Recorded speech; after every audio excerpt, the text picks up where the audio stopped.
姑娘，大半夜里，你怎么一个人在这里？很危险的。啊，冒昧了，在下宁采臣，请问姑娘芳名？公子难道不知道这厮闹鬼？平生不做亏心事，半夜敲门心不惊。我叫聂小倩。姑娘，聂姑娘，小倩。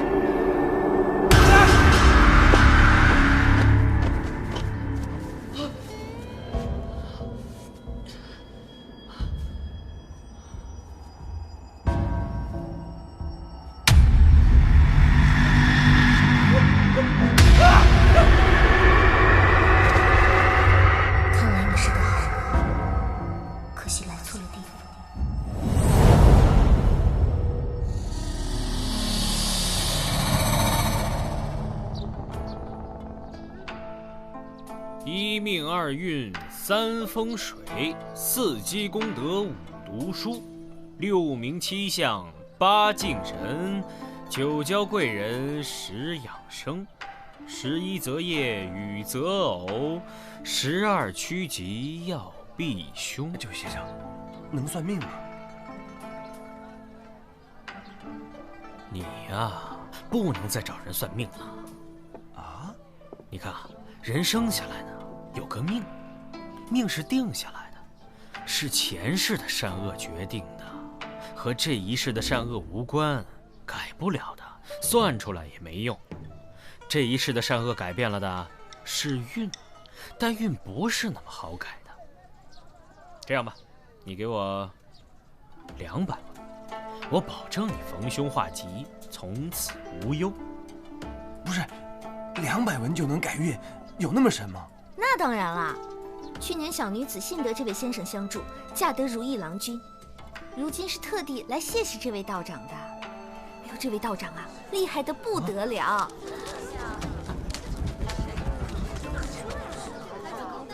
哟，看热闹去！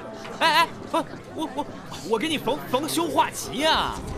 哎呀，等等，什么热闹，待会一块儿啊！你看看，好像要出大事了。出什么大事了？你不知道啊？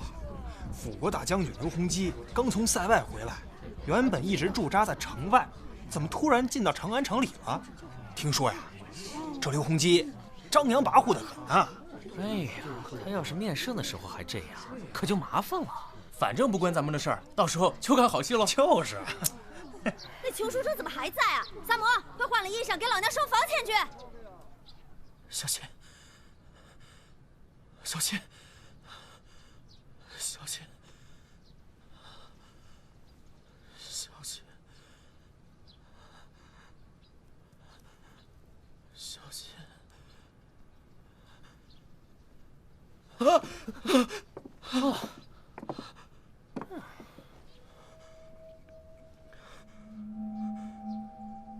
小生宁采臣，你们是？这里是长安城，我叫公孙四娘。你现在在我客栈里，他叫萨摩，我这儿打杂的。你昨天晚上去兰惹寺了？你怎么知道？你衣服上扎满了麻黄，这种植物洗干，那附近的山上只有兰惹寺里长满了麻黄。兰惹寺，干尸，兰惹寺里有干尸。干尸？小生不敢说谎，兰惹寺真的有干尸。看你年纪轻轻的，别学人家装疯卖傻。住店钱不收你的了，既然你已经醒了，就早点搬出去。我没装。兰惹寺还有一个女子叫聂小倩，你们找到她没有？找到她没有？你大晚上的在兰惹寺碰到个女的，不是人吧？是女鬼吧？我听说呀，兰惹寺的女鬼专门吸人血，把人活活吸成干尸。伙计说你在这里，有急事，扫毛跟我走。什么事儿啊？北村村口死了人，赶紧跟我们去看看。又是北村。嗯，那，这个家伙也是今天早上北村村口来的。他是谁？啊，他叫宁采臣。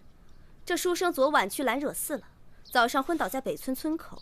一个马队路过，把他捡回了长安，丢在我店门口。就是那个闹鬼的兰惹寺。啊，对，干尸，兰惹寺有干尸，真的有干尸。干尸！哎呀，嚷嚷一早上了，非说是兰惹寺有干尸，干尸把你搁在村口，等着路人来救啊。干脆你们把他带走，让他帮你们找干尸。这是办案，又不是郊游。反正我不管，要我去的话，我必须把这书生带着一起去，否则我就不去了。哎，你萨摩，你说你……好吧，好吧，都去，快一点。紫苏双叶都在村口等着呢。别怕，他们比僵尸厉害。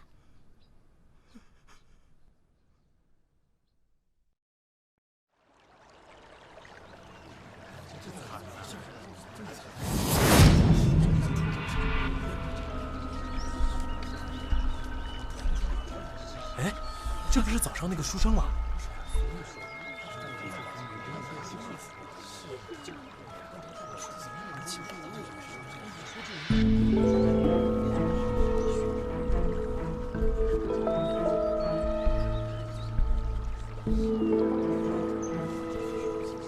这谁啊？这书生今天早上晕倒在村口，后来被村民发现，送去四娘店里了。紫苏呢？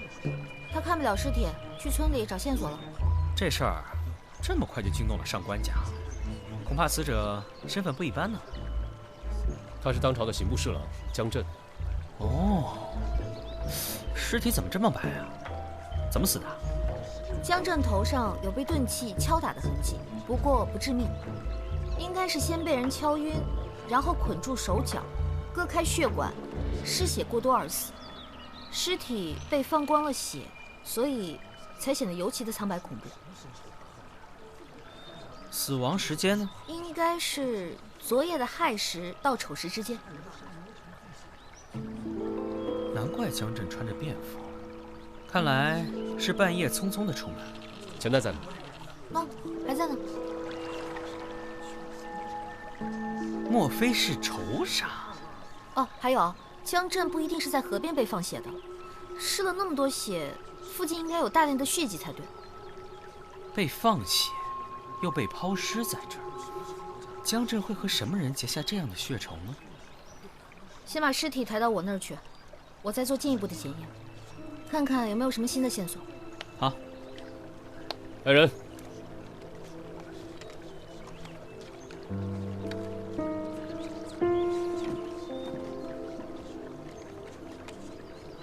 等等，怎么了？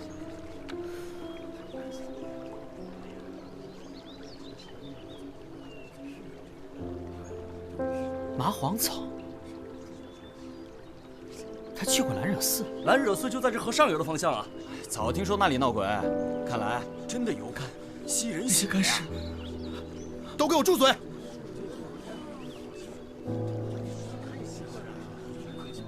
看来确实得去一趟兰惹寺。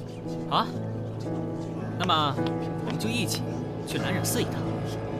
走吧，书生，带我们去找干尸啦！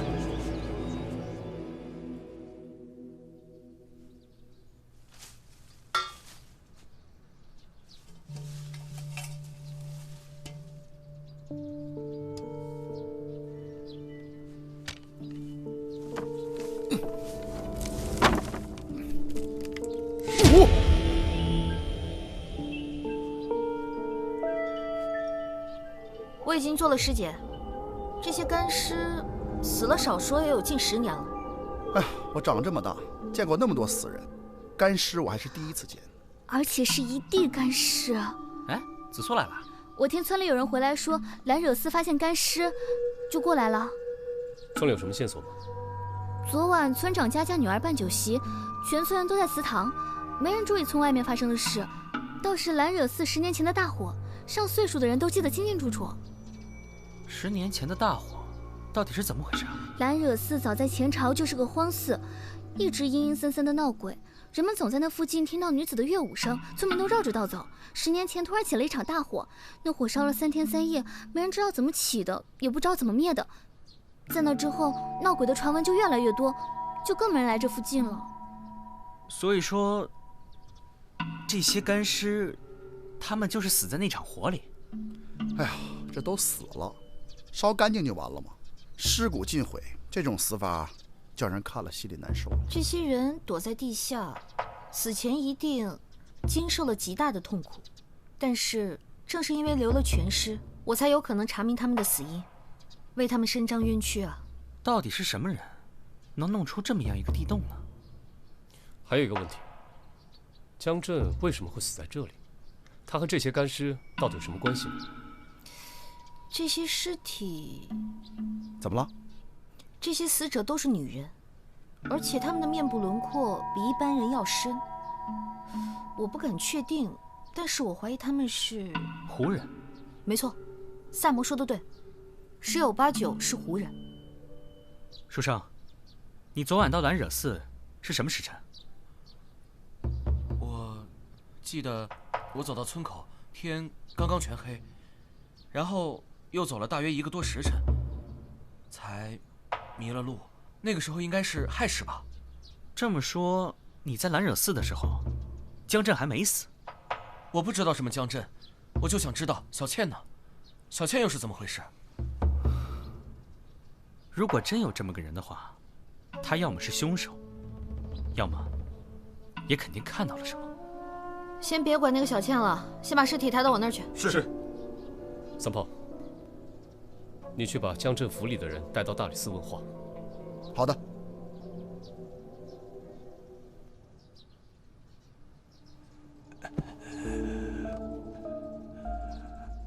老夫是江侍郎府上的老仆。你最后见到江侍郎是什么时辰？我最后一次见到主人是戌时，主人说要睡了，他把所有的下人都支开了，没有人知道他是什么时候出的门。你又知道些什么？小的昨天晚上亥时去上茅房，看见主人站在房门外读一张纸条。等我从茅房回来的时候，又看到主人从房里出来，神色担忧，放了支信鸽。小的不知道跟案子有何关系，所以也不知道该说不该说。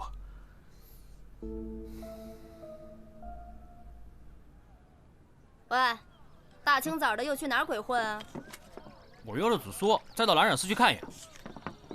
早点回来呀！知道了。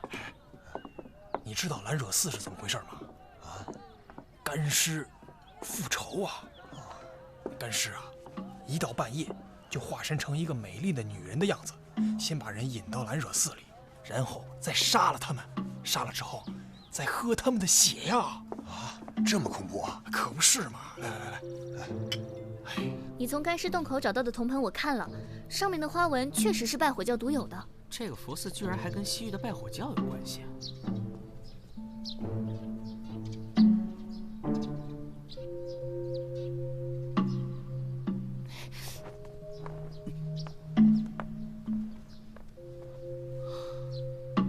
嚯，居然派了这么多人把守兰惹寺，也太夸张了吧？怎么了？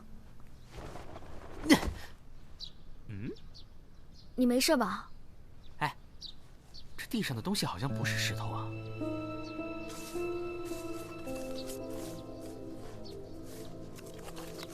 铜镜。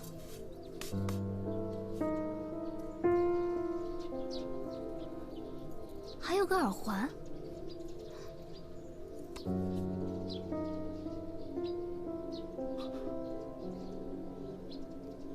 怎么觉得好像有人跟着我们？有吗？走吧。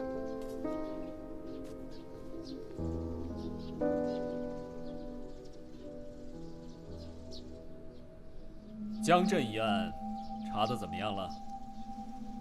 回陛下，臣正在尽力破案。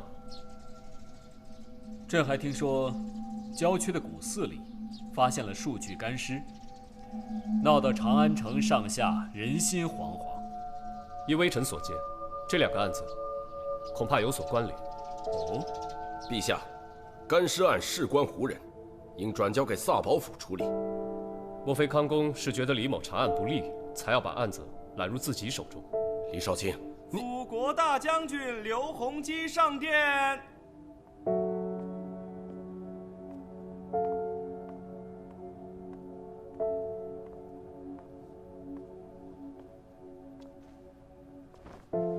陛下，臣来晚了。臣刚刚回朝，就听闻江侍郎噩耗，十分痛心。臣愿协助大理寺共同查案，恳请陛下恩准。康将军在边疆劳苦功高，此次回朝还愿为朕分忧，朕岂有不准的道理？谢陛下。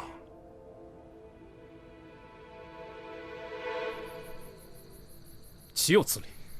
刘洪基还没通过陛下的同意，就直接把自己的人驻扎在兰惹寺了，而且还态度蛮横。今天上朝的时候，那个萨宝康广达也很奇怪，急着要把干尸案往自己手上揽。这刘洪基和江震是同一个地方来的，这中间到底有什么关系？哎，大家都饿了吧？晚饭马上就好啦。这城里的传闻可是越来越离谱，有说女鬼吸血的，有说干尸复仇。哎，你们什么时候能破案啊？这会不会是拜火教的什么古怪习俗？我在这间客栈这么久，可是见过不少拜火教的，没听说过有把人烤成干尸的。没错，我也觉得和宗教祭祀没有关系。今天我和紫苏在兰惹寺寺边上，又挖出了一面铜镜和耳环，线索越来越乱。看来，这个寺的过去才是关键所在。但是现在兰惹寺被刘洪基的人把守着，也没有办法靠近啊。人是铁，饭是钢，发愁有什么用啊？吃饱了才有力气破案呢。哎，怎么还没好啊？不三不四，怎么那么慢？哎，书生，你什么时候醒的？昨夜回来就睡到了现在，刚起。你等会儿。昨天一天也没见到你说的小倩，你不是在编瞎话吧？恐怕真的是我的幻觉吧。哎，外头宵禁了。我门口透口气。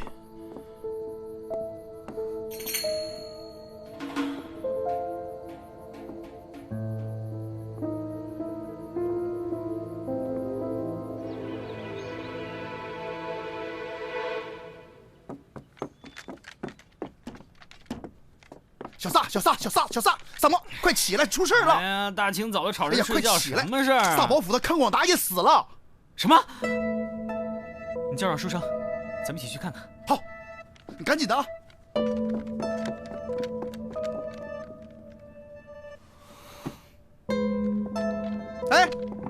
哎，正找你呢。走，又有人死了，跟我走。去哪儿啊？哎呀，去哪儿你甭管了，没准能看见家小倩呢。走。我不去。走了。我不去。走了。都说了我不去了。走。死亡时间应该是昨夜的子时到寅时之间，死亡原因还不清楚，身上别处没有伤痕，头是死后才砍下来的。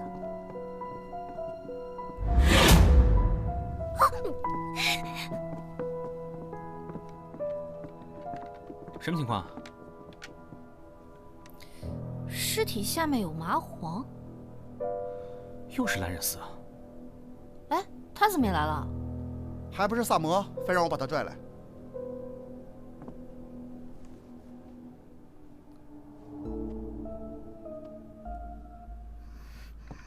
紫苏姑娘，别怕啊，别怕。这是什么？不清楚，好像是被什么虫子咬过。奇怪，今天不上朝，他为什么穿着朝服？我一会儿过去看看。什么事？说。回禀官人，主人干嘛吞吞吐吐的？说。既然主人已经过世了，老奴也管不了那么多了。主人生前有个库房，专门存放别人送来的礼。刚才丫鬟过来说，好，走。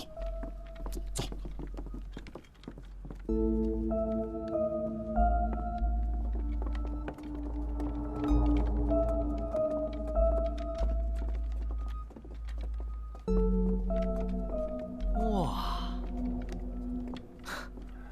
你们主人够可以的，这些东西得值多少钱呢？这么重要的库房就没个人看守吗？回官人的话，原来有个看门的，昨天主人突然发了好大的火，把那个人打发回家了，还没来得及找个新的。你快点看看有没有什么东西丢了。是，快点。哎，李治啊，你们官差不多大，你家里是不是也这么多宝贝啊？我说你，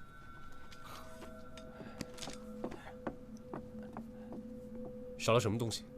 回官人，珠宝摆件都没有少，唯独少了3幅陆探微的画。主人最宝贝这画，也不挂出来，特意放在柜子的第2层，一来不落灰，二来万一进了贼，也不引人注意。陆探微的画穷理尽兴，视觉严相，包前蕴厚，古今独立，非复激扬所能称赞。想不到康广达康公身为武将，能有这么高的眼力。这锁是用钥匙开的，这府里有多少人有这房间的钥匙啊？回姑娘的话，这库房的钥匙，只有主人和我2个人有。就你们俩有？哎呀，老奴对主人忠心耿耿，别无二心呐。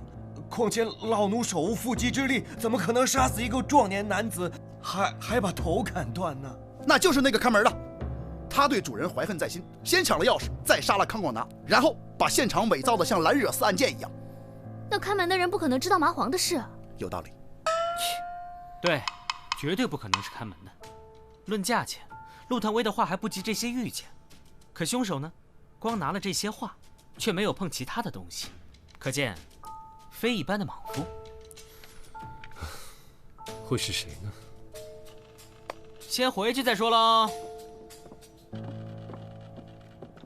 请。来，客官里面请。吃饭。来请。书生呢？被萨摩硬拉去看了个无头尸体，回来就发了烧，房里躺着呢。江震死在蓝惹寺，什么人能半夜把他从府里叫到蓝惹寺去？不明白。另外，你们说这个凶手为什么要大费周章地把康广达的头砍下来？都不明白。这2个人都是朝廷重官，而且这2个案子好像都与蓝惹寺的过去有关。这江震是出门之后在蓝惹寺被杀，而康广达却是在戒备森严的萨宝府里夜闯萨宝府，不被看到一点踪迹。这凶手不是一般人呢。哦，那这么说来，这越来越和蓝惹寺的干尸有关系了。人们流传的干尸变成女子杀人的传说，会不会是真的？看来这书生没有骗人呐。这世上哪有鬼，哪有什么干尸啊？老大，吃。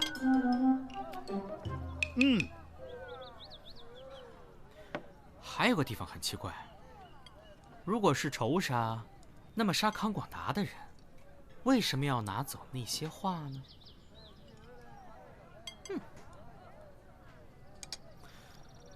小撒，来，你不吃也倒掉了。我以为你要留着当宵夜呢。你是怀疑书生？你怎么知道？别人我不了解，你我还不清楚吗？你硬拉着他去看死人，肯定是想看看他的反应。哦，你也看出他说谎了？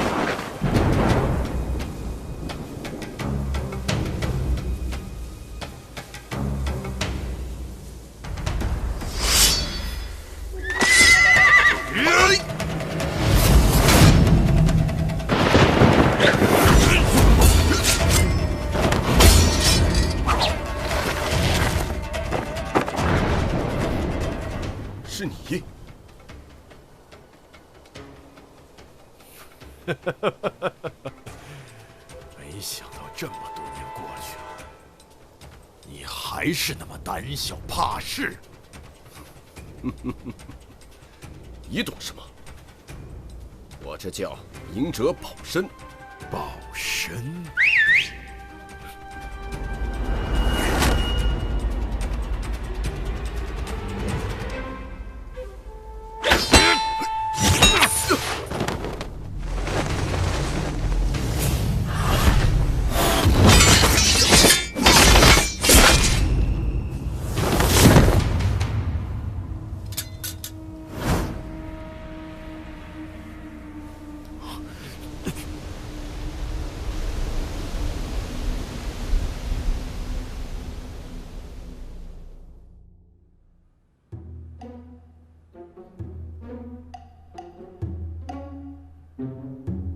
萨摩多罗，萨摩多罗，萨摩多罗。我在思考。刘洪基早上没有去早朝，你跟我一起去兰惹寺看看。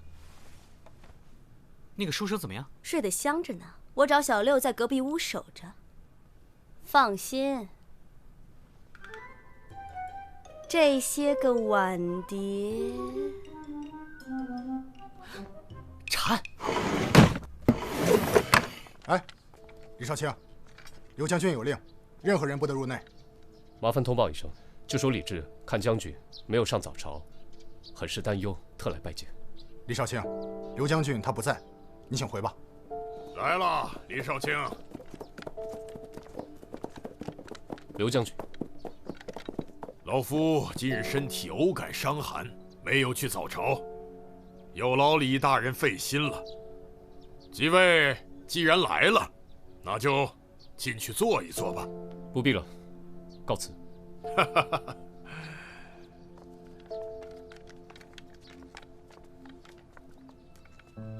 简直太目中无人了吧！啊，见到我老大连马都不下。不是他不愿意下，恐怕是他站不了。为什么？他腿上渗出血了。你也注意到了，看来刘将军刚和什么人打了一场，肯定不是塞外的旧伤。看你拿了一路了，怎么了？啊，我那天去过江府下人房以后，好像被什么虫给咬了。给我看看。啊，看，特别痒。去找双叶。怎么了？如果我没猜错的话，无头尸体根本不是康广达。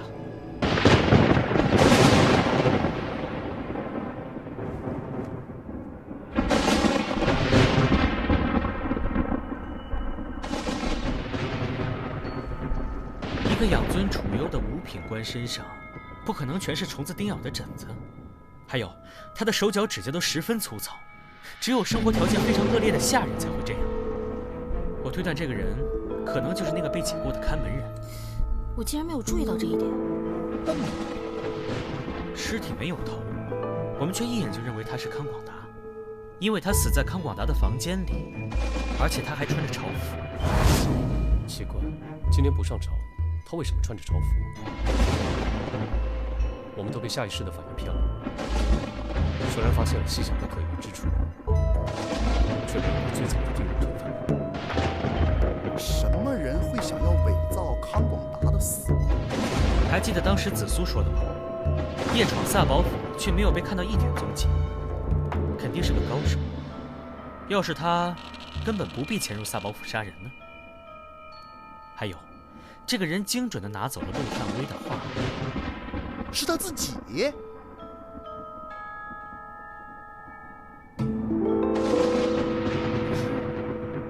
为什么呢？为了不让嫌疑落到他的头上。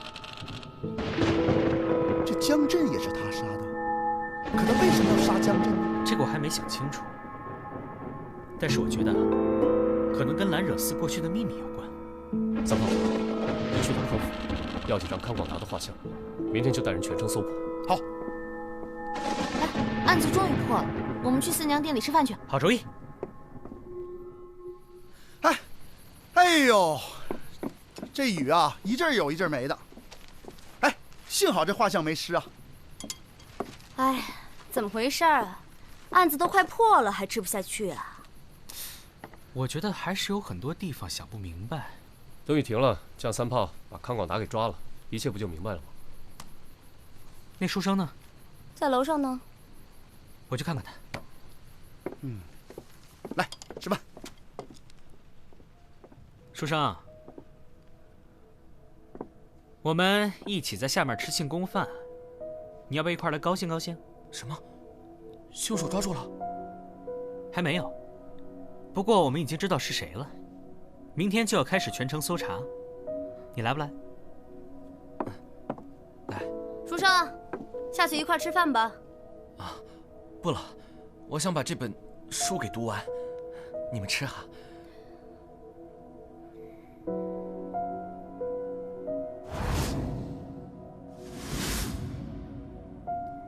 那我们去吃了。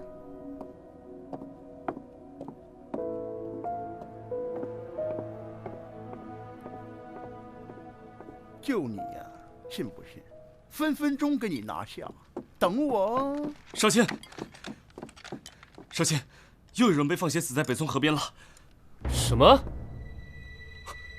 他，就是他！啊！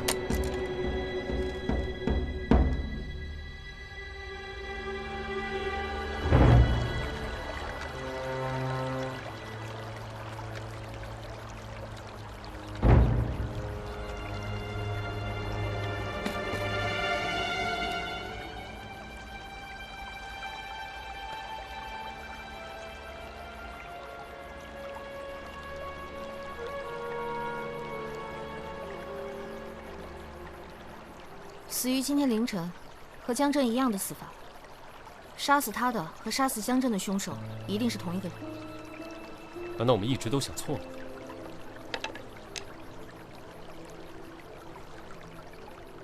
也许康广达根本不是为了逃避嫌疑才伪造死亡，而是为了让想要杀他的人认为他已经被干尸案的凶手杀了。可是他还是死了呀。这么说，我们不仅要找干尸案的凶手，还要找另外一个想要杀康广达的人。他身上还有很多乱伤，像是经过了一番打斗。割断血管的痕迹是2种不同的痕迹。打斗？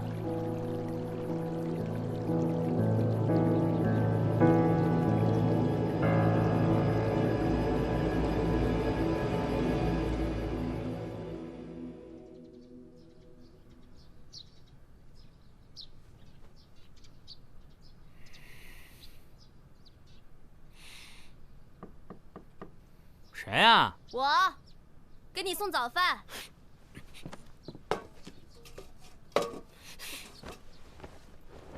进来吧。你这猪窝呀，也不收拾收拾。给你猪食。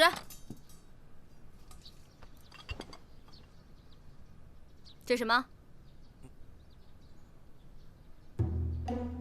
我已经吃过了。一晚上没睡呀？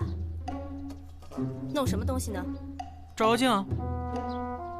这些都是兰惹寺附近发现的，胡人用的铜盆、铜镜，还有一个胡人用的耳环。哎，这哪是什么胡人的耳环呀？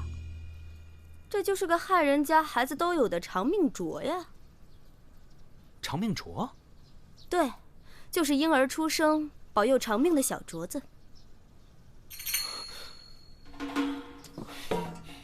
干嘛？我去找子苏问点事。你赶紧回来给我把这儿收拾了啊！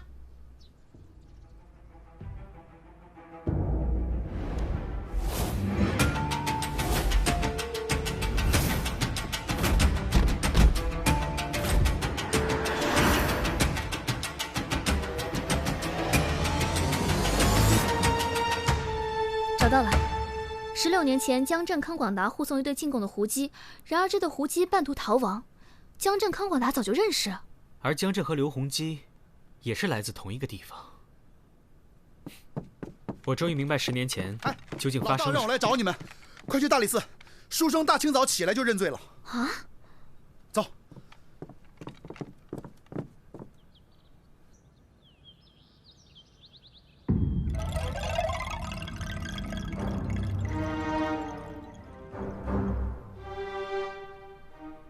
宁采臣，你可知罪？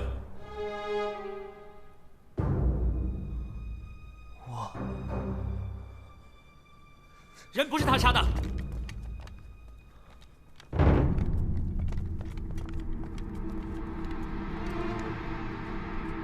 人不是他杀的，此案另有隐情。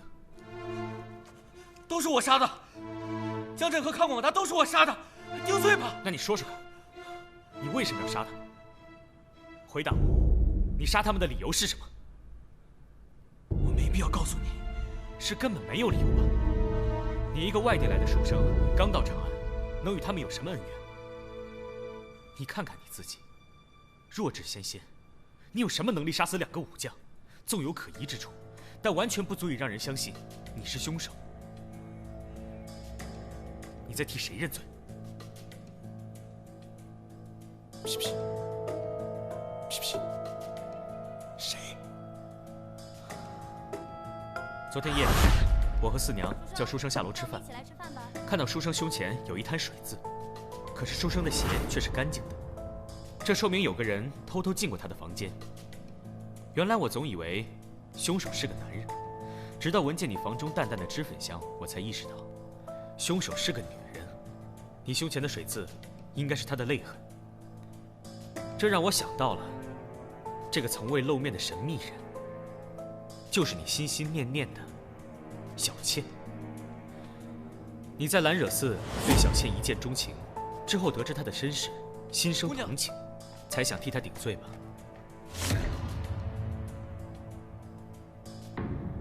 采臣，采臣，小倩，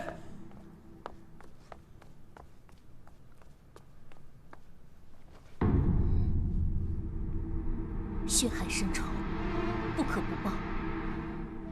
所有的事情都是我一人所为，与宁采臣无关。姑娘，你到底有什么仇怨，要残忍地杀害这么多人？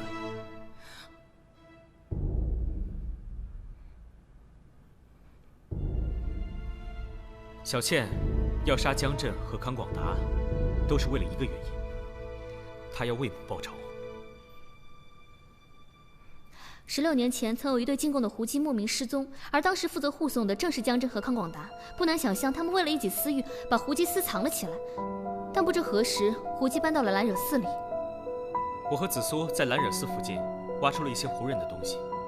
一开始我以为那些只是些胡姬的配饰，直到四娘提醒我，那里面有一只长命镯。我这才想到，在大火中死去的胡姬们，可能有后代复仇，对吧？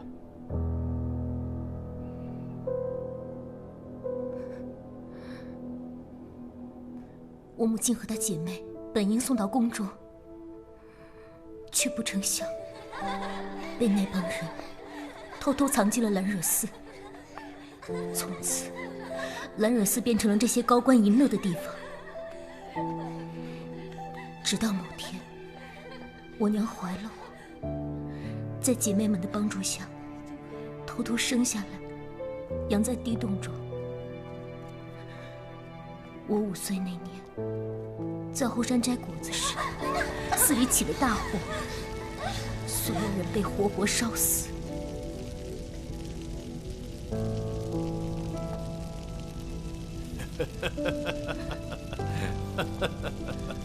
我眼睁睁看着那3个禽兽笑着离开。从那时起，我的复仇计划就开始了。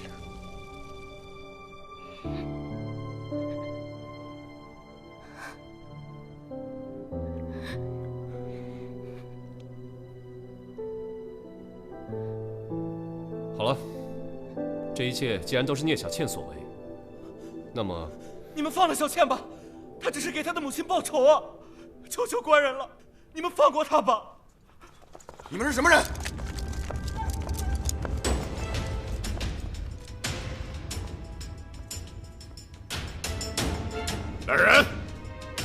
人都绑起来！没有我的命令，谁敢在大理寺放肆？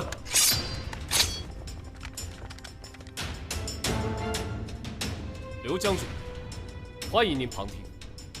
萨摩，继续。康广达生性胆小多疑，他害怕杀死江震的人杀掉自己，更害怕被另外一个人灭口。而那个人就是你，刘洪基大将军。你这是满口胡言乱语！刘大将军曾任晋阳令，而江震也恰恰是当时的晋阳公副监。你们都是一个地方来的，一起干这样的勾当并不奇怪。江震死前发了一支信鸽，而第2天你就进了长安城，一上朝便向陛下要了这个案子。这一切，难道只是巧合吗？口说无凭，你们有什么证据？证据，小妾就是最好的人证。他有2条命案在身，他的证词如何取信啊？给我拿下！要想抓我，所有的事都是我做的。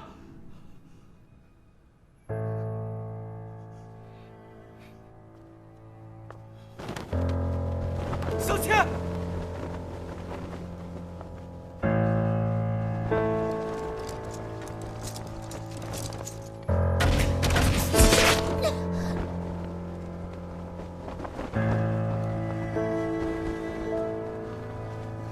小妾。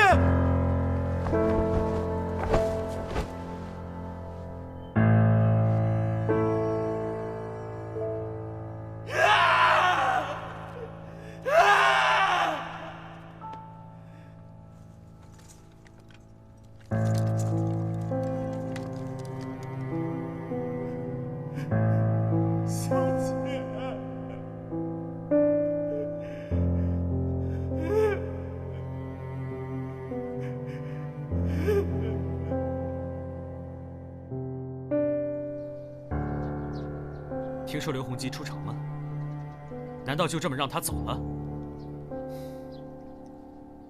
刘洪基在边疆战局上很重要，陛下不会因为这种陈年旧事就治他的罪，还是让他回塞外打仗去吧。这样一个罪人竟然毫发无伤，而一个年轻的女子却被仇恨给毁了，这世上的事情怎么说得清楚呢？吃饭了。鸡腿儿，走啊！